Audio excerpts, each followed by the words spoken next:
We get a flashback of the season 2 finale, and it goes on to show that after Jim kisses Pam, she still chooses to marry Roy. This drives Jim to follow through with his transfer to the Stanford branch. Now Ryan has taken up Jim's position and desk. In the time that Jim left, Pam has broken up with Roy and called off their engagement. Now we get to the actual episode. Michael is getting lectured by Toby for using inappropriate language around the office. I guess we're just like if he's lame or something like that. That's what faggy means. Toby reveals that Oscar just told him he was gay and that Michael should be more considerate about the words he uses around him. Michael being Michael, he gets all weird about this information and somehow divulges it to the entire office. Meanwhile, we see Jim's life in the Stanford branch and he befriends Andy, another salesman who has issues. Or I'm gonna lose my freaking mind! Jen comes down to address the situation with Oscar and Michael impulsively calls a meeting in the conference room. I don't care if you are gay or straight or a lesbian or overweight. Just get in here. Michael tries to make a point, but Oscar loses his temper. Michael gets visibly shaken and Oscar quickly apologizes and asks for a hug. He takes it a step further and...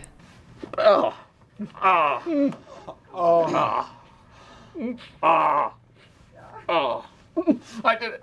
Gay. Everyone calms down after the meeting and goes back to their normal lives. Michael is off to Philadelphia for an office supply convention along with Dwight. When they arrive at the convention, they see the representatives of the Stanford branch, which are Josh and Jim. For some odd reason, Michael is hell-bent on hosting a party in this hotel room and spends the whole day trying to invite any person they can see to it. Meanwhile, back in Scranton, Pam is getting ready to go on a first date in 9 years with a friend of Kelly's. During a phone call with Pam, Michael lets slip that Pam is going on a date, which catches Jim off guard. Michael's party is a flop, but Jim arrives to just accompany him. Jim reveals to Michael that the only reason he transferred to Stanford was because of Pam. You should at least talk to Roy. I mean, he knows exactly how you're feeling. Yeah. Pam's date goes alright, but she admits there wasn't really anything there. Michael has movie Mondays in the office and tells Jen that it increases everyone's productivity. Michael gets in trouble and this spurs Angela to talk to Dwight. She tells Dwight that Michael is incapable of running the office and convinces him that he should be the one running the office. Dwight's ego naturally takes over and he reschedules a meeting with Jen in secret in the guise of a dentist appointment. I'm going to the dentist.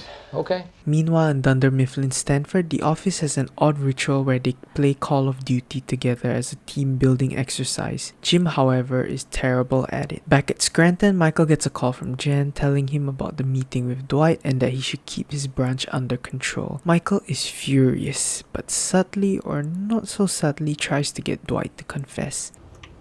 What's his name? Crentist. Your dentist's name is Crentist. Michael lies to Dwight that he actually got a position of regional manager and he shows his true colors. Eventually, Michael reveals that it was all a lie.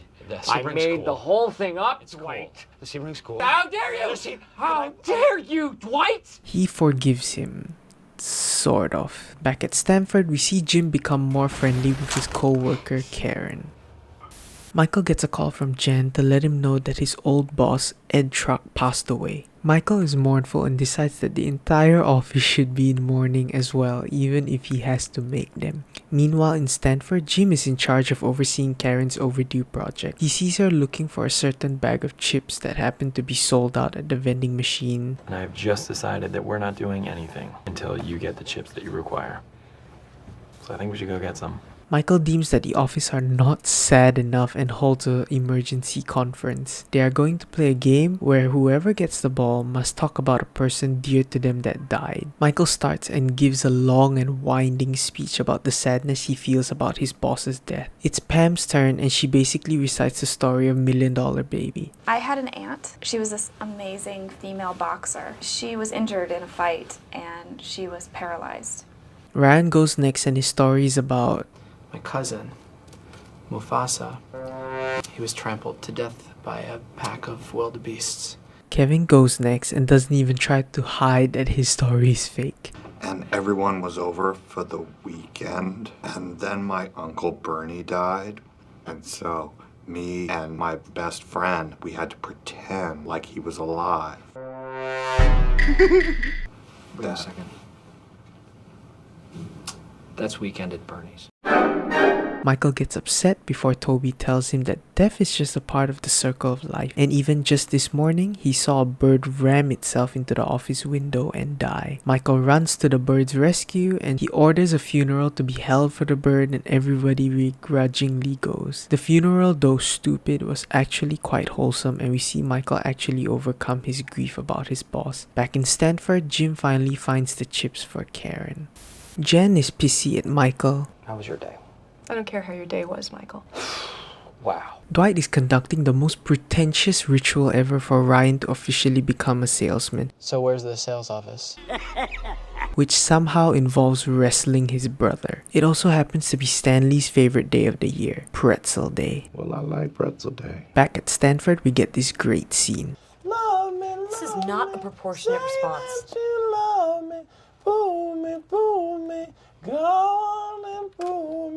I don't care about anything but you.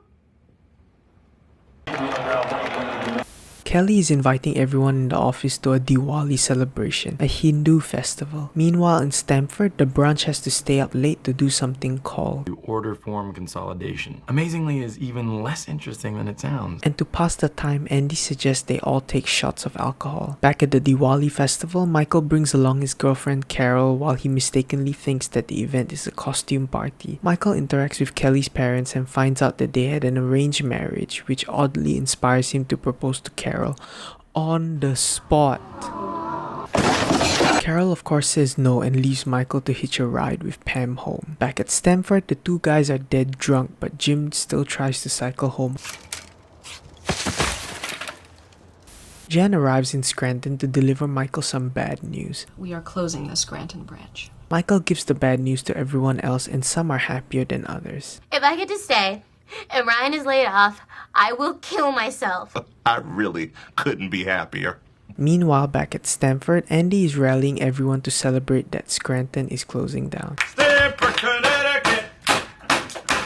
Stanford, Connecticut. Angela has a weird interaction with Roy. Some of us are fired, and a few are going to Connecticut. Don't worry. You're going to be fine, Roy. You're very strong and capable. Thanks. Creed is mysteriously taking pictures of everything in the office. Feeling nostalgic? Yeah, nostalgic. We find out later that he's selling the things in the office online. Michael, in a last-ditch attempt, drives off with Dwight to protest the closing of his branch to David Wallace, the CFO, at his house. Jan details the restructuring of Dunder Mifflin to Jim and his boss Josh, and even offers Jim the number 2 position at the branch, but not before... As of today, I have accepted a senior management position at Staples. You leverage your new position with us into another offer? Damn it, Josh. In a turn of events, Scranton is instead going to absorb Stanford branch, and Jim is still being offered the number 2 spot there. However, Jim is hesitant to take the job due to his experiences with Pam, but decides to give it a chance and go back. Karen admits to the camera crew that I mean, I don't think he's into me or anything, but I'm kind of into him. And is transferring to the Scranton branch with Jim. Dwight gets a call saying that Scranton is not closing, and they both think they managed to influence the change. Scranton is preparing to welcome the new employees they've absorbed from Stanford. Along with them, Jim arrives and is greeted warmly by Pam and Dwight. Fact. I am older. I am wiser. Do not mess with me. Okay, sounds good. Jim and Ryan have an awkward little thing together. Welcome back. Hey, how are you, man? Good I'm to see good. you. How are you? While Dwight and Andy have a sort of tense introduction. Basically, the entire office is either tense or awkward, and Michael makes things way worse by planning a very uncomfortable orientation. Sitting in my office with a plate of grilled bacon. Call a man twice just to see you shake it. Fuck my yeah, heart this count is the is shit. and pretty. Pam and Jim run into each other in the break room, and it's clear that there is some awkward energy around the two. Tensions keep rising between Michael and the new employees until Tony decides to abruptly quit. Michael, in one last attempt to unite the office, decides to slash all their tires. what? This surprisingly brings the office together in unison for their disdain of Michael. After work, Jim and Pam run into each other again and he tells her that he's seeing someone. Pam reiterates that it's fine and that they'll always be friends. Accounting is calling Jan to ask why they are getting a rebate from the Federal Work Opportunity Department. Knows what that means. And we get that money for hiring an ex-convict. I didn't hire an ex-convict. They realize that one of the employees from Stamford was an ex-convict and is confirmed by Jan to be Martin. Martin? You are such a racist. Wait, why am I a racist? Because you think he's black. He is black. Oh, really? I didn't know that. And I didn't need to know that. Word starts to get around about Martin and everyone in the office gets very weird about it. Especially Michael. I realize that a lot of you have already heard that Martin here has had some trouble with the law. I'm gonna kill that guy. Martin openly talks to the office about his time in jail, about their rec time, art and business classes, and how some of the inmates actually benefited from these experiences. Pam jokingly says, Sounds like prison's better than Dunder Mifflin. and Michael takes this literally. He then decides to hold a meeting to which he attempts to convince them prison is worse than being in the office. As if they didn't already know that. Michael brings in a guest speaker. I'm prison mate, biatch! Martin rebuts and says that that was nothing at all like his experience in prison. Michael gets mad and locks everyone in the conference room. Toby comes up and affirms Michael that he's right and that the office is better than prison. As if they didn't already know that. And, Martin resigns. The office is getting ready to have their annual Christmas when Carol comes over and decides to end her relationship with Michael. Michael is heartbroken and then mopes around the office. Pam calls Jim over to tell him that for the past few months, Pam has been sending emails to Dwight from the CIA and wants Jim to take it to the next step. Andy decides to cheer Michael up by bringing him to Benihana, a Japanese restaurant. Karen, a new addition to the party planning committee, gets outed by Angela. Pam decides to team up with her to plan a party that competes with Angela's party. Their two parties split the office. Michael returns to the office with the two Benihana waitresses and joins. Angela becomes downcast after seeing Pam and Karen's party to be a huge success. Both of them decide to extend an olive branch and propose to merge the two parties. The day ends off with everyone happy and relaxed.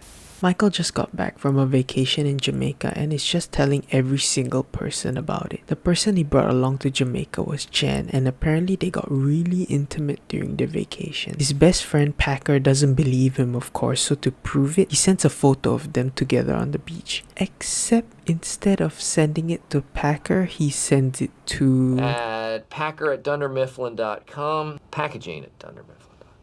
Now you fucked up! The picture spreads around like wildfire and Michael scrambles around to try and stop it. Jim is sulking in the break room and Pam asks him what's wrong. They apparently got into a fight about living too close to each other. Pam tells him to go easy on her and not to be so picky. Karen thanks Pam for talking to Jim and all seems well.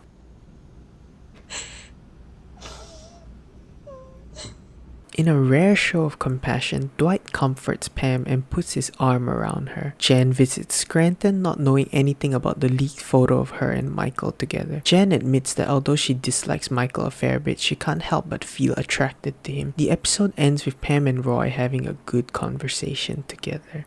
Angela forgot to hand in some important documents to corporate. Dwight drives all the way to New York and hand delivers them, which causes him to be hours late to work. Michael and the sales department are pairing up to go on sales calls, but since this is Dunder Mifflin's Scranton, sales calls are never just simple sales calls. Karen and Phyllis get makeovers, Stanley leaves Ryan high and dry at a pitch, Andy botches a sale, and Jim and Dwight seal one. Meanwhile, back at the office, Angela is in a great mood and asks Pam out to get coffee. She missed this deadline turning something into corporate in New York. But then this gallant gentleman, we'll call him Kurt, he drove all the way to New York and handed it in for her. On the way back from their sales call, Phyllis spills to Karen that Jim used to have a crush on Pam. Andy breaks into Dwight's car and finds a toll booth ticket issued in New York and hands it to Michael. Andy sways Michael into thinking that Dwight is going behind his back again, like in episode 3. Dwight teeters between publicly revealing his relationship with Angela and resigning. He chooses the latter. As Dwight leaves, he gives Jim a hug.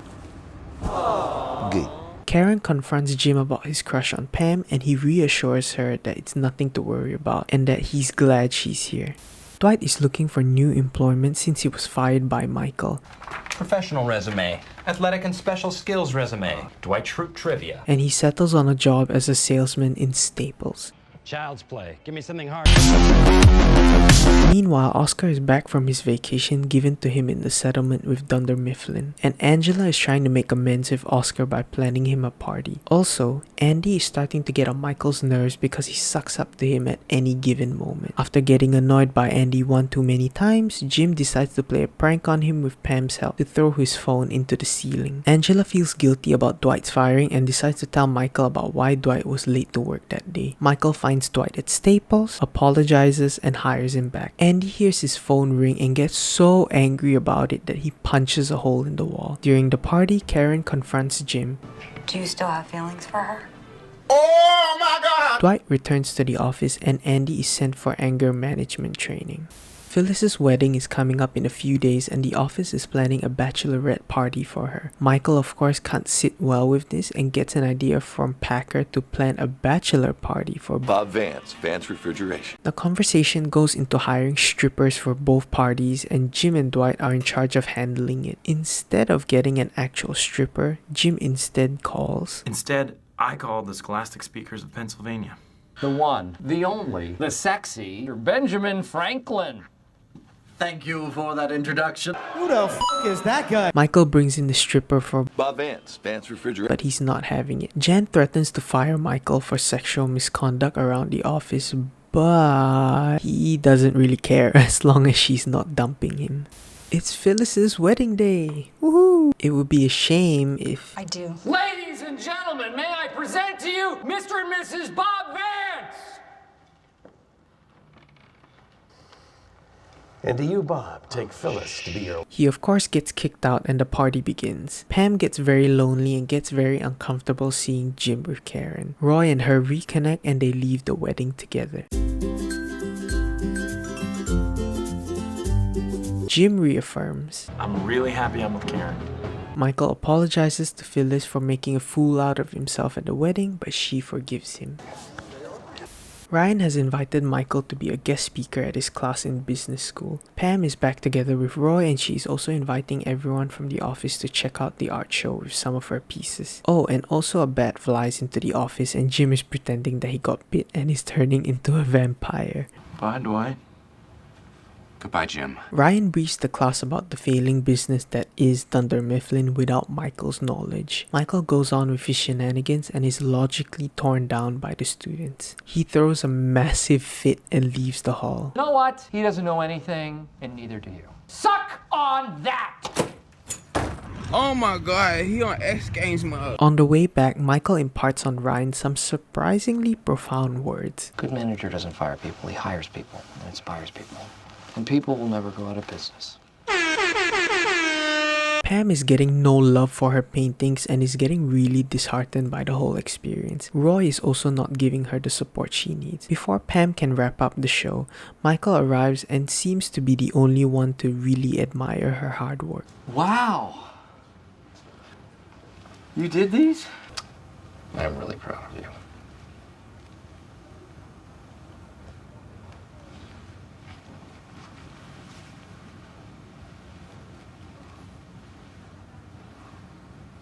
Thank you. Oh my god! Even though they broke. Oh my god! CFO of Dunder Mifflin, David Wallace, is hosting a party for all the managers of the different branches. Michael and Jen are attending the party publicly as a couple and Jim is bringing Karen. Back at the office, everyone is going to Port Richards for happy hour and Pam insists that Roy goes with her. I've decided that I'm going to be more honest. I'm going to start telling people what I want directly. After giving David Wallace one too many details about their trip to Jamaica, Jen pulls Michael aside to... Oh, Michael refuses sex. And Jen storms off. In the bar, Pam finally decides to confess to Roy that she kissed Jim during casino night back in season 2. Roy and his brother, who hasn't heard the conversation by the way, but just starts trashing the bar, and Pam breaks up with Roy for good. This is over. Michael and Jan hash it all out on the car ride back home, with Dwight eavesdropping on the whole thing. I'm gonna kill Jim Halpern. Roy barges into the office and is about to punch Jim until... Pam, please call security. Well, who's laughing now? Dwight's heroic story spreads around the office, and Angela gets a great kick out of this. All of a sudden, bam, Roy goes down and Dwight's standing there like an action hero. Bam, Dwight sprays him and knocks him on his butt. Sorry, children. Meanwhile, Jim is trying to repay Dwight for saving him, but Dwight outright refuses to be rewarded for his act of bravery. Don't want it, won't open it. Don't need it, won't take it. Daryl is now asking for a pay raise because Roy got fired. Michael tries some negotiation tactics. You know what? Actually, let's go into the conference room. No, you know what? Let's stay here. Let's go. Michael gets made fun of by Daryl, saying that they both earn pretty much the same salary despite Michael holding a much more senior position. Michael impulsively goes to see Jen to demand a pay raise. You give me a good raise, or no more sex. Dwight and Angela get their sexy on in the office, and Jim sees them. I will never say a word. Now, we are even.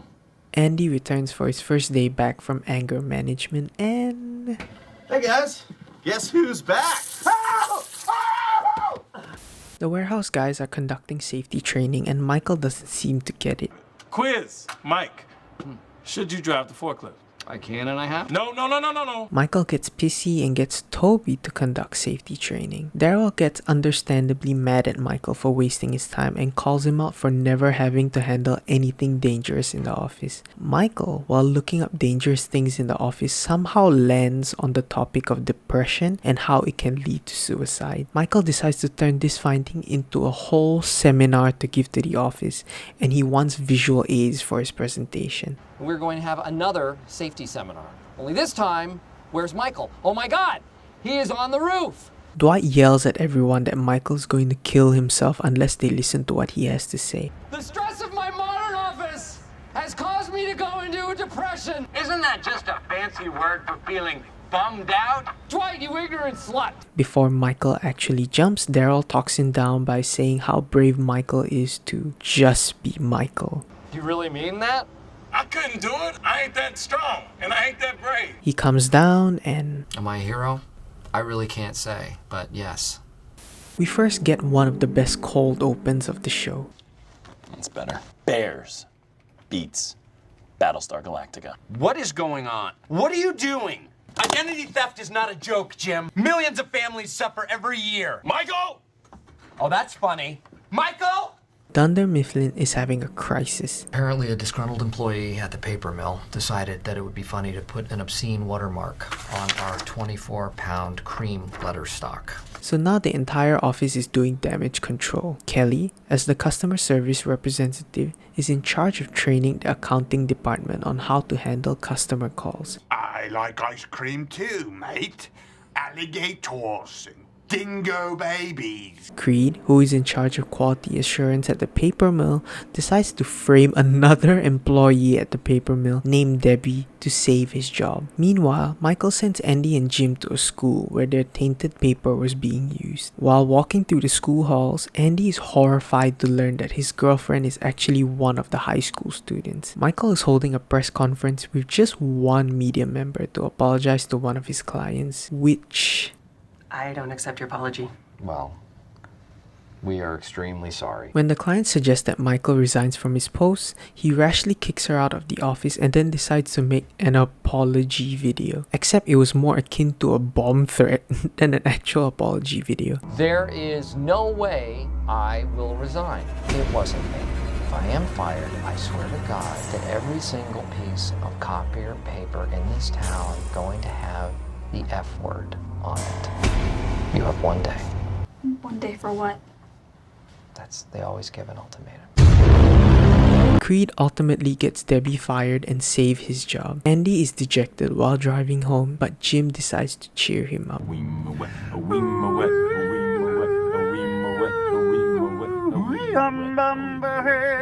Phyllis got flashed while getting to work and she's traumatized by the incident. Phyllis, you're a married woman. Dwight immediately goes full Sherlock and launches a campaign to find the flasher. Michael arrives in the office and thinks the whole thing is funny. He's back! Until he finds an opportunity to spin the narrative to make him seem like he's championing for women. All right, you know what? That's it. Conference room, 5 minutes. Women's appreciation. To cap off his very successful women's seminar, he decides to bring all the ladies in the office to the mall. Pam jokingly gives Dwight a fake eyewitness sketch of the flasher. At the food court, Michael randomly opens up to the ladies about his relationship with Jan and how he feels very taken advantage of in the relationship. The ladies get back to the office and Michael sends a voicemail to Jan telling her he wants to end their relationship. Coincidentally, however, Jan arrives and listens to the voicemail in front of him. Jim feeds Dwight a lead to the flasher, and when he goes to find him, Michael is bringing the whole office out for what they think is just a fun day at the beach. Little do they know, it's actually Michael hosting a convoluted game show to determine his replacement at Scranton. They go through an egg guiding game, a hot dog eating contest, and even a sumo wrestling activity. The last activity for the day is the coal walk. Michael declares that whoever completes the walk is quote-unquote worthy to have his job. Jim goads Michael into proving that he can do the coal walk. And he can't. While the rest of the office has a huddle, Pam excitedly completes the coal walk. Brimming with adrenaline, Pam interrupts the group huddle and gives everyone a piece of her mind. Why didn't any of you come to my art show? I invited all of you. That really sucked. Jim, I called off my wedding because of you. And now we're not even friends. And I miss you. You were my best friend before you went to Stanford. Okay, I am gonna go walk in the water now. It's a good day. Yes! Yes! Yes! Michael, Jim, and Karen are all interviewing for a job opening at Dunder Mifflin Corporate in New York. He also appoints his replacement at Scranton, which happens to be Dwight K. Schrute. Karen and Jim are excited about the interview. However, tensions are high between Karen and Pam. Pam is kind of a bitch. Jan comes into the office to ask Michael if he would be willing to get back together with her, but Michael isn't having it. Michael is determined to end things with Jan once and for all. We need to talk. Jan is in a different place right now, and it is a sign of maturity to give people second chances. Michael, Jim, and Karen all leave for the interview and Dwight immediately exerts his new position on the office. Michael has somewhat of a good interview, but before he leaves, realizes that the position he's applying for is Jan's job. Bitch. Jan, this isn't the time. You're I'm in firing an interview. me? Jan is fired immediately and Michael is out of the running for the position for corporate. He returns to Scranton to take back his old job while Dwight is demoted once again. Jim is the last interviewee and while passing some documents to David, sees a handwritten note by Pam. It's probably the only person you're not gonna like. Kendall. Ugh. Pam is being interviewed by the crew until... Thing is gonna be totally... Pam. Sorry. Are you free for dinner tonight? Yes. All right. Then it's a date.